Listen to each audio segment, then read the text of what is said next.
जरूरी है, नॉर्मलता समझेंगे, मोलरता समझेंगे और मोललता समझेंगे। और इसी तीनों पर हम लोग आज क्या पढ़ेंगे, सवाल, जो सवाल को विज्ञान में क्या कहते हैं, न्यूमेरिकल कहते हैं। तो न्यूमेरिकल पर भी आज हम लोग क्या करेंगे, चर्चा करेंगे। तो अब पहला हेडिंग समझेंगे, नॉर्मलता। नॉर्मलता की परिभाषा बहुत ही क्या है, आसान है। अगर नॉर्मलता की परिभाषा आपको याद हो गया तो समझिए मोलरता की भी परिभाषा याद हो गया और मोलरता की भी परिभाषा याद हो गया। बस थोड़ा थोड़ा ध्यान देंगे तो परिभाषा क्या हो जाएगा, याद हो जाएगा। तो यहाँ कैसे लिखेंगे, 1000 ml, 1000 ml कहिए या 1 लीटर कहिए। तो ml का मतलब मिलीलीटर। 1000 मिलीलीटर में कितना लीटर होता है, तो 1 लीटर होता है। तो 1000 ml या 1 लीटर विलायक में उपस्थित तुल्यांकी भारों की संख्या को क्या कहते हैं, नॉर्मलता कहते हैं। तो जो विलयन में उपस्थित, यहीं पर बस ध्यान देना है, यहाँ नॉर्मलता जब बोलेंगे तो तुल्यांकी भार बोलेंगे। बस थोड़ा ध्यान दीजिए, क्या कहेंगे, नॉर्मलता के जगह पे क्या कहेंगे, तुल्यांकी भारों की संख्या को क्या कहते हैं, नॉर्मलता कहते हैं। इसे n से प्रदर्शित करते हैं और इसका जो मात्रक होता है ग्राम तुल्यांक प्रति लीटर होता है। अगर हम मोलरता की परिभाषा को समझेंगे तो बस यहीं पर जो तुल्यांकी भार देख रहे हैं, तुल्यांकी भार को हटा देंगे और उसके जगह पे लिखेंगे मोलों की संख्या, परिभाषा बन गया। तो थोड़ा थोड़ा ध्यान देना है परिभाषा में, तो ध्यान देते रहिए और इसे अपने कॉपी में क्या कीजिए, नोट भी करते चलिए। तो इसका मात्रक क्या हो गया, जान गए ना क्या होता है, तो ग्राम तुल्यांक प्रति लीटर होता है। अब इसका सूत्र जानेंगे। नॉर्मलता का सूत्र होता है मात्रा बटा तुल्यांकी भार बटा आयतन, किस में रहेगा, लीटर में रहेगा। तो नॉर्मलता का सूत्र भी याद रख लीजिए, मात्रा बटा तुल्यांकी भार और पूरे का बटा आयतन, वो भी किस में रहेगा, लीटर में रहेगा। अब यहाँ कुछ विशेष के बारे में समझेंगे जो बहुत ही ये क्या हैं, आईएमपी हैं। अब थोड़ा सा ध्यान दीजिएगा। अब नॉर्मल विलयन की नॉर्मलता कितना होता है, तो नॉर्मल विलयन की नॉर्मलता n लिखेंगे, क्या होता है, n होता है। और सेमी नॉर्मल विलयन की नॉर्मलता कितना होता है, तो n/2 होता है। n/2 कब प्रयोग करेंगे, सेमी जब रहेगा, सेमी नॉर्मल विलयन की नॉर्मलता n/2। और डेसी नॉर्मल की नॉर्मलता कितना रहेगा, n/10, n बटा क्या कहेंगे, 10। और सेंटी, देखिए सेमी है और ये क्या है, सेंटी है, तो कहेंगे आपका सेंटी नॉर्मल की नॉर्मलता क्या हो जाएगा, n/100। और सेमी नॉर्मल की नॉर्मलता, सेंटी नॉर्मल की नॉर्मलता कितना बताए हैं, n बटा कितना बताए हैं, 100। और मिली नॉर्मल की नॉर्मलता कितना बोलेंगे, n/1000। तो मिली नॉर्मल में 1000 और सेंटी में बटा में क्या रहेगा, 100। और पेंटी, ध्यान देंगे, पेंटी नॉर्मल की नॉर्मलता कितना होगा, n/5। पेंटी में 5 बोलेंगे। अब पेंटा जब कह देंगे, पेंटा नॉर्मल में की नॉर्मलता का होगा 5n। देखिए यहाँ पर पेंटी जब रहेगा तो बटा में 5 और पेंटा जब रहेगा तो 5n। और डेका नॉर्मल की नॉर्मलता कितना होगा, 10n। तो यह जो विशेष में है नॉर्मलता संबंधी, तो इसे अपने कॉपी में लिख लीजिए। अब इसी जो मान लिखे रहेंगे इसका प्रयोग कहाँ करेंगे, जब न्यूमेरिकल को हल करेंगे तो इसका प्रयोग किया जाएगा। तो समझ में आ गया होगा, नॉर्मलता में तुल्यांकी भार की संख्या को क्या कहेंगे, नॉर्मलता कहेंगे। अब हम लोग क्या पढ़ेंगे, मोलरता। मोलरता क्या है, बस थोड़ा सा ध्यान दीजिए, परिभाषा आपको याद हो जाएगा। अब यहाँ मोलरता की परिभाषा को देखेंगे और भी को क्या पढ़े हैं, नॉर्मलता की परिभाषा देखे हैं। बस थोड़ा सा तो अंतर है परिभाषा में।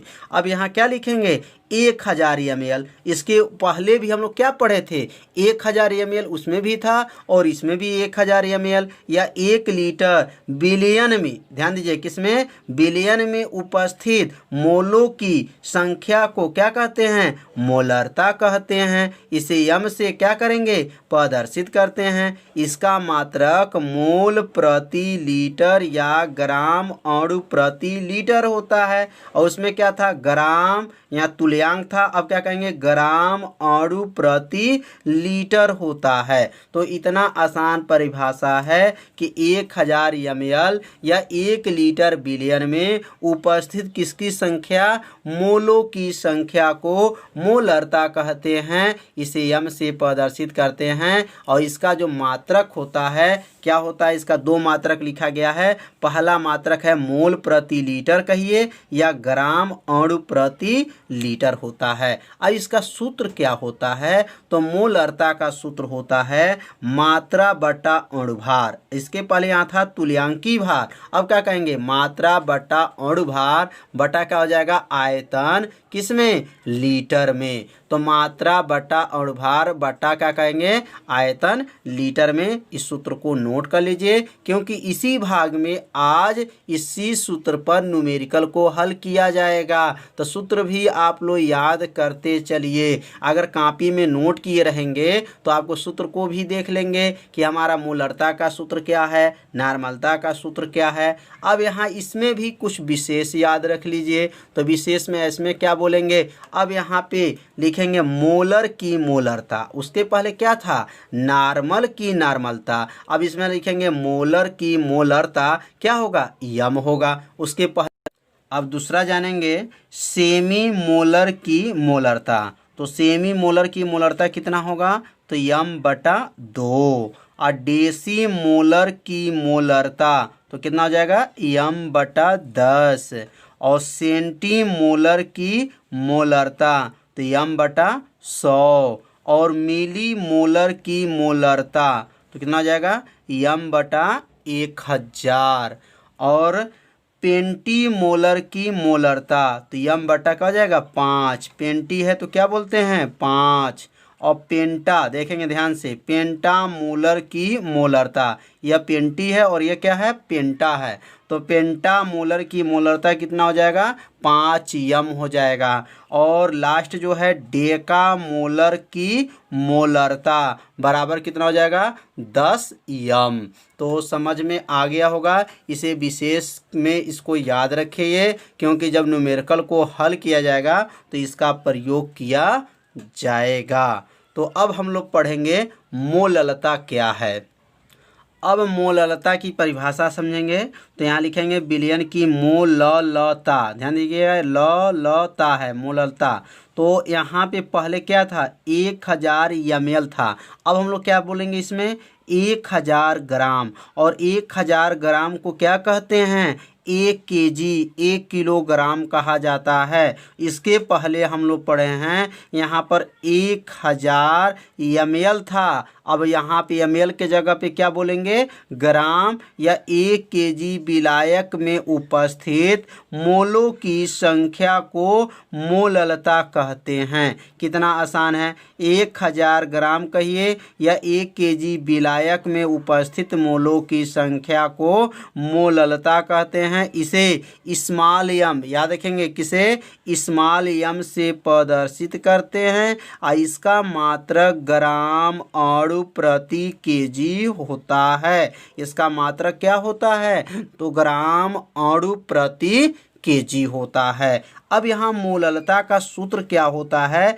तो मोललता का सूत्र नोट कर लेंगे ग्राम बटा अणुभार बटा विलायक का भार। और विलायक का भार किस में तो केजी में। तो विलायक का भार किस में नोट करेंगे तो केजी में होगा। अब यहाँ विशेष में इसको याद रखेंगे कि मोललता ताप पर निर्भर नहीं करता है। याद रखेंगे मोललता किस पे ताप पर निर्भर नहीं करता है क्योंकि द्रव्यमान ताप पर निर्भर नहीं करता है। क्योंकि जो द्रव्यमान होता है वह ताप पर क्या करता है निर्भर नहीं करता है, इसलिए मोललता भी किस पे ताप पर निर्भर नहीं करता है। तो मोललता की परिभाषा बहुत आसान था। अब इस सूत्र को याद रखिएगा, अभी इसी सूत्र के सहायता से आगे सवाल बताया जाएगा। अब यहाँ पे मोलल विलयन क्या होता है तो मोलल विलयन की भी परिभाषा समझ लीजिए। अब लिखेंगे विलायक के 1 किग्रा में, विलायक के किग्रा में 1 किग्रा में पदार्थ का 1 मोल उपस्थित होने पर विलयन को मोलल विलयन कहते हैं। जो विलायक होते हैं उसमें 1 किग्रा पदार्थ का एक मोल, कौ मोल, एक मोल उपस्थित होने पर विलयन को क्या कहते हैं, मोलल विलयन कहते हैं। कितना आसान है, माने 1 किग्रा पदार्थ में कितना मोल होना चाहिए, 1 मोल अगर उपस्थित होता है तो उस विलयन को क्या कहेंगे, मोलल विलयन कहते हैं। अब मोस्ट आईएमपी अब सूत्र आ गया है कि नार्मलता तथा मोलरता में क्या संबंध है। तो नार्मलता तथा मोलरता में संबंध याद रखिएगा, यन बराबर होता है यम यन। यह आपका यन और यह यन में अंतर है, दोनों का नाम अलग अलग है। तो पहले इस सूत्र को नोट कर लेंगे कि नार्मलता तथा मोलरता में संबंध होता है यन बराबर यम यन। यन का नाम क्या है, तो नार्मलता है, यम का नाम क्या है, मोलरता है, और छोटा जो स्मॉल यन है उसका नाम क्या है, अम्लता है, क्षारीयता है और संयोजकता है। तो इसका 3 नाम, अम्लीयता, क्षारीयता और संयोजकता इसका नाम है। तो किसका यह संबंध था, नार्मलता तथा मोलरता में ये क्या है, संबंध है। अब हम लोग क्वेश्चन अब हल करेंगे, जो अभी सूत्र बताया गया है उसी सूत्र पे न्यूमेरिकल को हल किया जाएगा और एक एक न्यूमेरिकल आपको दिया जाएगा। आप लोग हल करके कमेंट बॉक्स में इसका आंसर आप लोग क्या कीजिएगा, बताइएगा। तो अब पहला क्वेश्चन को समझेंगे। पहला क्वेश्चन है, ध्यान से देख लीजिए क्वेश्चन को।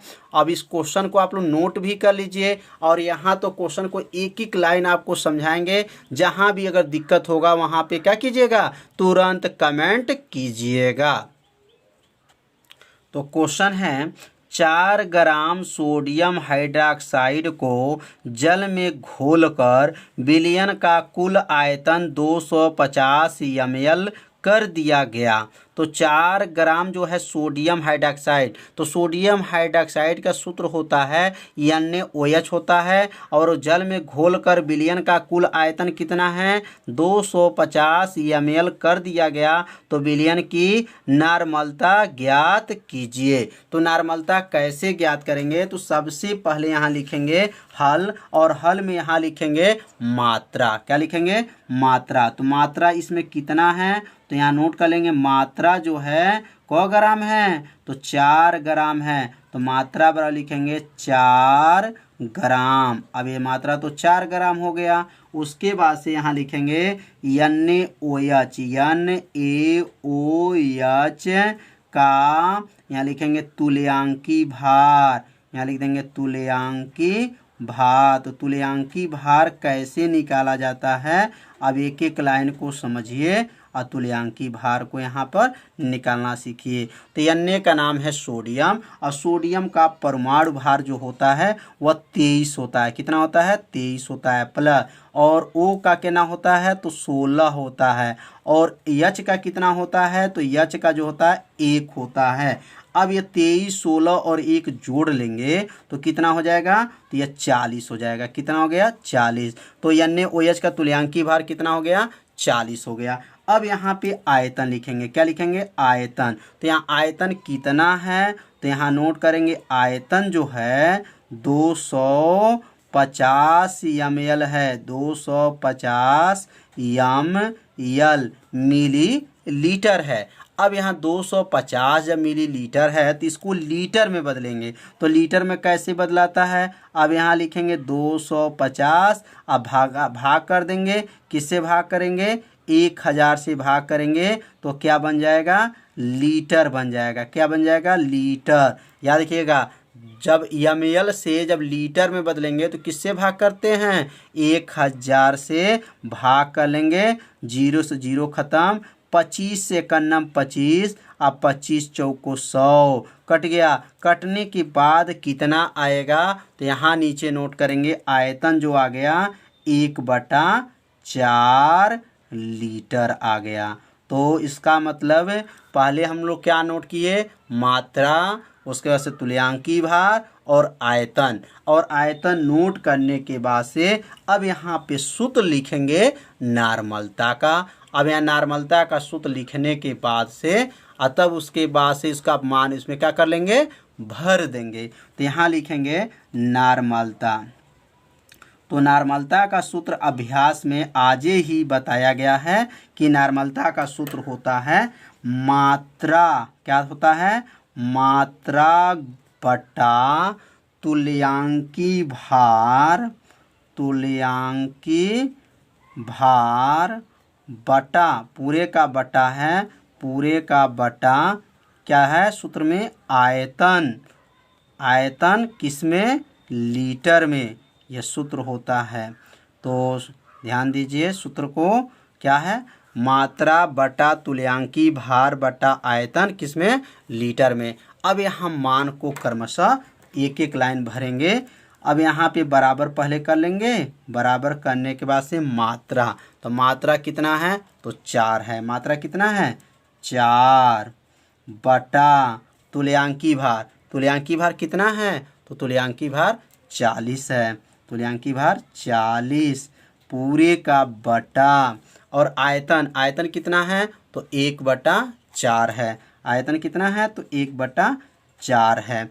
अब यह 4 कहाँ से आया, तो ये मात्रा हो गया, बटा, यह बटा हो गया, तुल्यांकी भार 40 हो गया, आयतन 1/4, जो नीचे रहता है सबसे कहाँ जाता है, ऊपर, यह कहाँ चला जाएगा, बीच में। तो 4 चौको कितना हुआ 16, 4 चौको 16 बटा 40 से कन्नम 40। अब 40 से किस में भाग कर देंगे, 40 में जब 16 का भाग करेंगे तो कितना आ जाएगा 0.4, या इसको और भी छोटा, तो इससे छोटा जब करेंगे तो 4 चौको 16, 4 दहा में 40, तो 4/10 हो जाएगा। 10 से जब 4 में भाग करेंगे तो 0.4 क्या आ जाएगा, 4 आ जाएगा। अब यहाँ नीचे लिख देंगे अतः, अतः क्या लिखेंगे, अतः नार्मलता कितना हो जाएगा 0.4 ग्राम तुल्यांक प्रति लीटर। यह नार्मलता का मात्रक क्या होता है, तो ग्राम तुल्यांक प्रति लीटर होता है। तो नार्मलता समझ में आ गया होगा कैसे गणना करते हैं। एक क्वेश्चन हम देंगे, आप लोग लगा करके उसे कमेंट बॉक्स में आंसर को बताइएगा। तो यह क्वेश्चन आप लोग अपने कॉपी में नोट कर लीजिए। क्वेश्चन है 4 ग्राम, ध्यान देंगे क ग्राम, 4 ग्राम NaOH को जल में घोलकर विलयन का कुल आयतन 500 ml कर दिया गया। कितना ml कर दिया गया, तो 500 ml कर दिया गया, तो विलयन की नार्मलता ज्ञात कीजिए। तो इस क्वेश्चन को हल करके और इसका आंसर जो है कमेंट बॉक्स में ज़रूर दीजिए कि क्या यह नार्मलता लगाना आप सीख गए कि नहीं सीखे। तो इस क्वेश्चन को हल कीजिएगा और आंसर बताइएगा। अब हम लोग अगला क्वेश्चन पे चलेंगे। तो दूसरा प्रश्न है 20.6 ग्राम NaBr को 500 मिली जल में घोला गया है, प्राप्त विलयन की मोलरता क्या होगी। Na बराबर 23 है और Br बराबर 80 है। Na बराबर 23 का मतलब हो गया कि Na का जो परमाणु भार होता है वह 23 होता है, और Br का जो परमाणु भार होता है वह कितना होता है, 80 होता है। तो यह क्वेश्चन को पहले अपने कॉपी में नोट कर लीजिए और किसकी गणना करेंगे, मोलरता का। तो एक एक लाइन समझेंगे। अब यहाँ लिखेंगे हल, क्या लिखेंगे, हल लिखने के बाद से और यहाँ पहले देखेंगे मात्रा कितना है। तो मात्रा यहाँ कितना है, तो यहाँ लिखेंगे मात्रा बराबर है 20.6 ग्राम है। 20 कितना है, 6 ग्राम है। तो एक मान तो नोट हो गया। उसके बाद से यहाँ आयतन कितना दिया गया है, तो आयतन 500 मिली दिया गया है। अब यहाँ पहले NaBr का जो है पहले अणुभार निकालेंगे।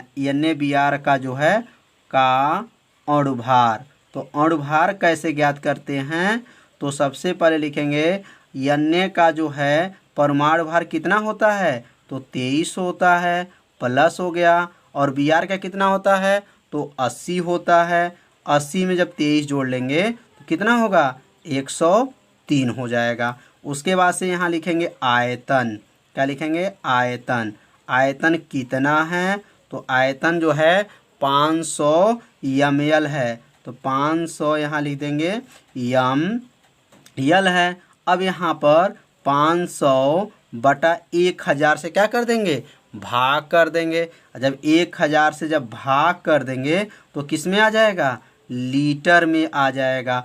अब यहाँ 0 से 0 को काट दीजिए, 5 एक अन्नम 5, 5 दूनी 10, कितना आ गया, बराबर कर लेंगे 1/2 लीटर। 1 कितना हो जाएगा, 2 लीटर हो जाएगा। तो समझ में आ गया होगा कि आयतन 1/2 लीटर कैसे हुआ। 500 ml था, 1000 से भाग करेंगे 1/2 लीटर हो गया। उसके बाद से यहाँ पे अब जो है सूत्र लिखेंगे मोलरता का। तो मोलरता का सूत्र क्या होता है, तो यहाँ लिखेंगे मोलरता बराबर होता है,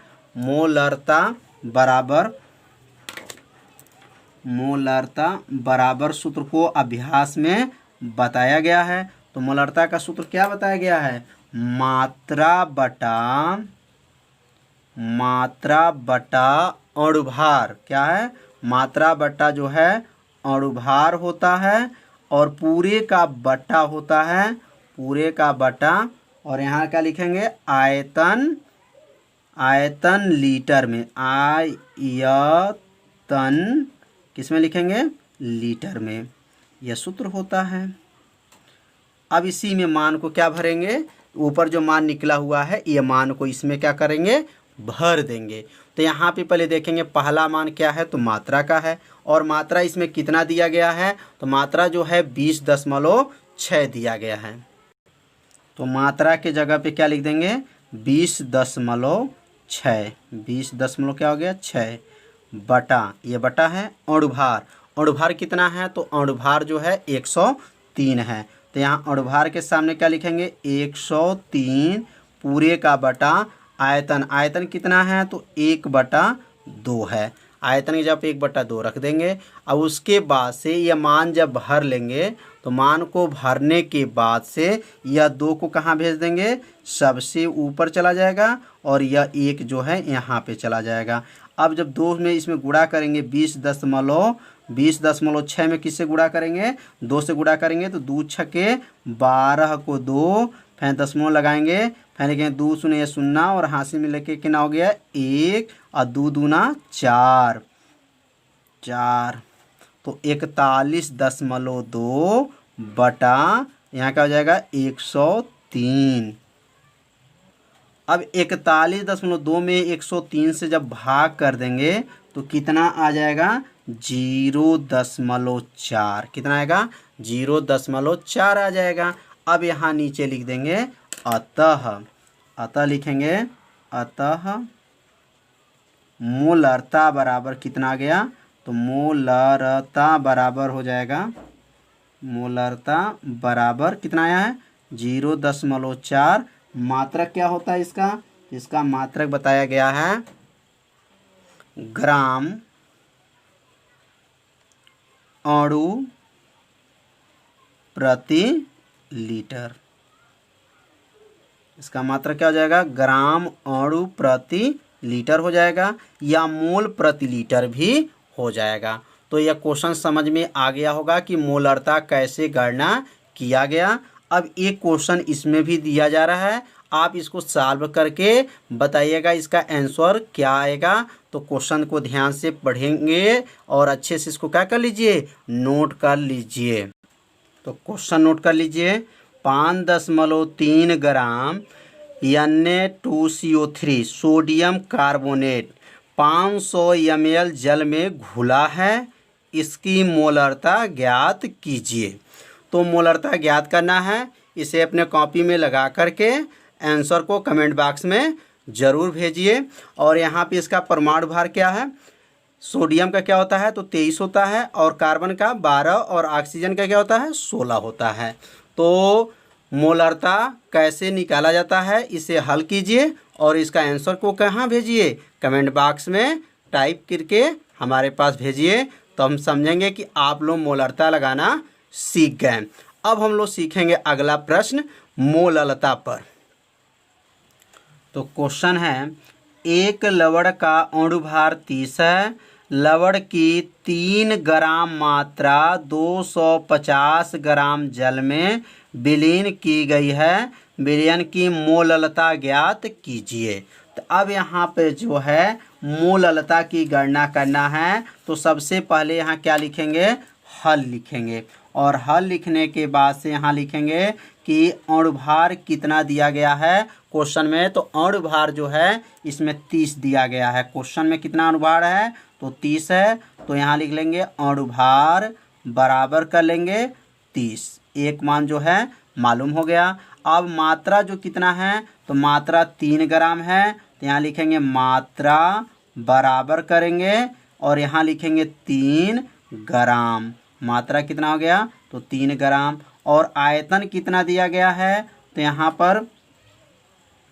यहाँ आयतन नहीं दिया गया है, यहाँ विलयन का भार दिया गया है। कितना दिया गया, विलयन का भार। तो यहाँ लिख देंगे विलयन का भार, विलयन का भार, विलयन का भार। तो विलयन का भार कितना है, तो 250 ग्राम है। अब ये ग्राम को किस में बदलेंगे, केजी में। 250 बटा 1000 से क्या कर देंगे, भाग कर देंगे, वो किस में आ जाएगा, केजी में। अब 0 से 0 को काट देंगे। 25 से करना 25, 25 चौको 100, कितना आ गया, तो 1/4 केजी हो गया। तो 1/4 केजी कैसे हुआ, समझ में आ गया होगा कि ये 0 0 काटे, 25 से करना 25, 25 चौको 100, 1/4 केजी। अब यहाँ पे किसकी गणना करना है, तो मोललता की गणना करना है। अब यहाँ सूत्र लिखेंगे मोललता का। तो मोललता का सूत्र क्या होता है, मोललता। तो मोललता का सूत्र होता है मात्रा बटा अणुभार बटा विलयन का भार, किसमें, केजी में होता है। तो यहाँ मात्रा कितना है, तो मात्रा जो है 3 ग्राम है, और अणुभार कितना है, तो 30 है, और विलयन का भार कितना है, तो 1/4 केजी है। यह मान को यहाँ पे क्या रखेंगे, नोट कर लेंगे। अब यहाँ पे क्या हो गया, 3/3 कहाँ से आया, तो ये मात्रा का मान हो गया, यह अणुभार हो गया, और यह जो है विलयन का भार है, जो नीचे सबसे ऊपर जाएगा यह बीच में चला जाएगा। तो 4 तिहाई 12/30 से करना 30 हो जाएगा। अब यह 6 से इसको जब काट देंगे तो 6 दूनी 12, 6 पचे 30, 2/5। अब 2/5 हो गया। 5 से इसमें क्या करेंगे, भाग करेंगे। तो 5 से जब भाग करेंगे तो यहाँ दशमलव लगा करके 0 बढ़ा लेंगे, 5 चौको 20, तो 0.4 हो जाएगा। अब यहाँ लिख देंगे अतः लिख देंगे मोललता बराबर 0.4 ग्राम अणुभार बटा क्या होता है, केजी हो गया। तो समझ में आ गया होगा कि मोललता की गणना कैसे करते हैं। तो आज का वीडियो आप लोग को पूरा समझ में आया होगा। यदि आपको समझ में नहीं आया होगा तो ज़रूर कमेंट कीजिएगा। यदि मेरे चैनल पर आप पहली बार आए हैं तो मेरे चैनल को क्या कीजिए, सब्सक्राइब कर लीजिए, और बेल आइकन घंटी के ऑप्शन को भी ओके कर लीजिए, जिससे कोई भी वीडियो को अपलोड किया जाए तो उसका मैसेज तुरंत आपके पास पहुंच जाए। तो कल पुनः 7 बजे शाम को मिलेंगे। तो तब तक